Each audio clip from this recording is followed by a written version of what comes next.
Over the past decade, a series of left-wing governments took power in South America, in many cases representing the first time in modern history that business and military elites lost direct control over their national governments. Journalist and author Ben Dangl spent much of the past decade reporting from the region. He spoke to The Real News about his new book, Dancing with Dynamite. Platforms were developed by presidents that were very much influenced by social movements in various countries. Social movements fighting for access to water, fighting for state control of gas reserves, fighting against U.S. militarization in the drug war.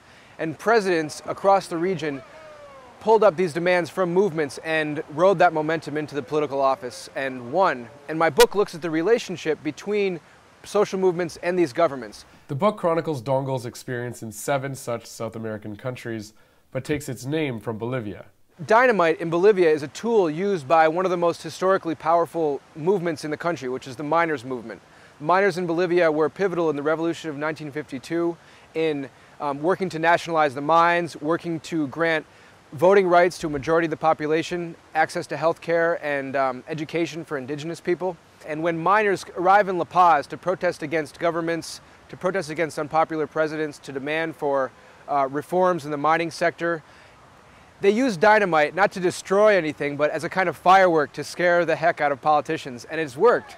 In 2003, during the gas war, against a plan to export Bolivian gas to the U.S. for a very low price, a pivotal sector in this movement were the miners. And when they arrived in La Paz in October of 2003, throwing their dynamite around,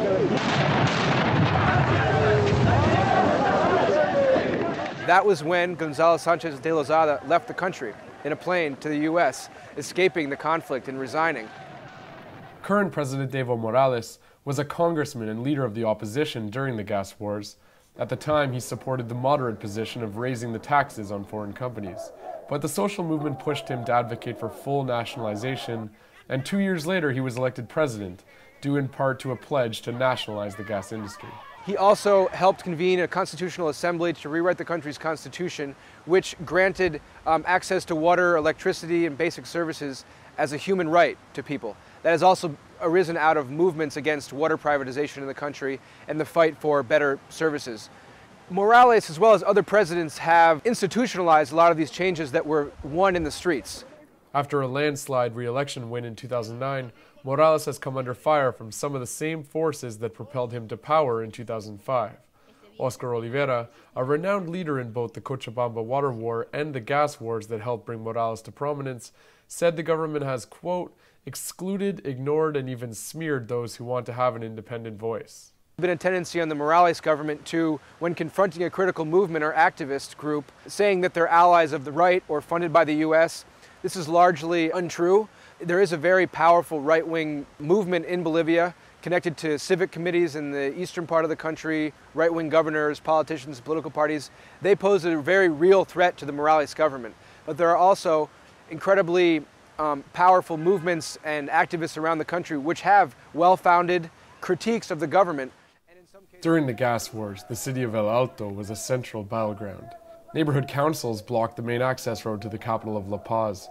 On multiple occasions in 2003, security forces opened fire on protesters, killing dozens. The backlash led to the fall of President de Lozada, and in 2005, El Alto voted heavily for Morales. FEJUVE, the federation of El Alto's 600 neighborhood councils, has since become a harsh critic of the government. Their most recent declaration demands new labor laws, the removal of all foreign corporations, and threatens that they'll take action to demand Morales' resignation if progress isn't made. According to Dangl, Morales isn't the only popular South American leader to face opposition from some of the same people who brought them to power in the first place. In Ecuador, for example, Rafael Correa was elected on a platform to nationalize that country's oil reserves, create more protection for indigenous rights, culture, territories, and the CONAI, the Indigenous Confederation of Ecuador, has come directly against many of Correa's policies. So whereas they supported him in his election in 2006 as the lesser of two evils, he has come out to actively repress the indigenous movement when they protested against his government. And the most direct confrontations have arose in Ecuador between extractive industries and the indigenous communities. In mining, oil, and gas industries, which are incredibly environmentally destructive throughout the Amazon, throughout Ecuador, indigenous communities have risen up against these policies to both defend their territory from this pollution and fight for more input into how this industry is carried out and how the exploitation happens. Neither of which has happened to a sufficient scale. And the Konai broke away from Correa in 2008, defining themselves in opposition to the government. Since then, CONAIE and other indigenous organizations in Ecuador have returned to the direct action tactics that helped topple the 3 previous governments, actions that led to Correa taking power in the first place. When they organized a protest outside a summit of Latin American presidents attended by Correa in July, 3 leaders were charged with terrorism for breaking the public order. Correa has called the groups agents of foreign organizations and threats to modernity, adding in July that, quote, to say no to petroleum and mines, no to using our non-renewable resources, it's like a beggar sitting on a bag full of gold. Y podamos sacar de ese encuentro mucho mejores políticas para los pueblos indígenas sin caer en los extremismos de algunos grupos que lo que quieren es inmovilizar al país, ¿verdad? Porque la gente y los ciudadanos ya están cansados de tus insultos y aquí hay un Estado de Derecho y ese Estado de Derecho tienen que respetar todas las autoridades. Ese Estado de Derecho tienes que cumplirlo, hacer cumplir la Constitución. Pero aquí más bien ese Estado de Derecho ha sido violentado por usted, por todos sus funcionarios. Se está implementando procesos no democráticos, procesos de imposición a la cual el movimiento indígena no va a aceptar. On September 30th, the depth of the division became clear. When rebellious police held Correa hostage for 12 hours, CONAIE didn't mobilize to defend the president they helped elect, despite strong indications that the police actions were part of a failed right-wing coup d'etat. Socialist, state-led projects, no matter how revolutionary and how much money they create in the extractive industry, cause a lot of pollution and displace communities.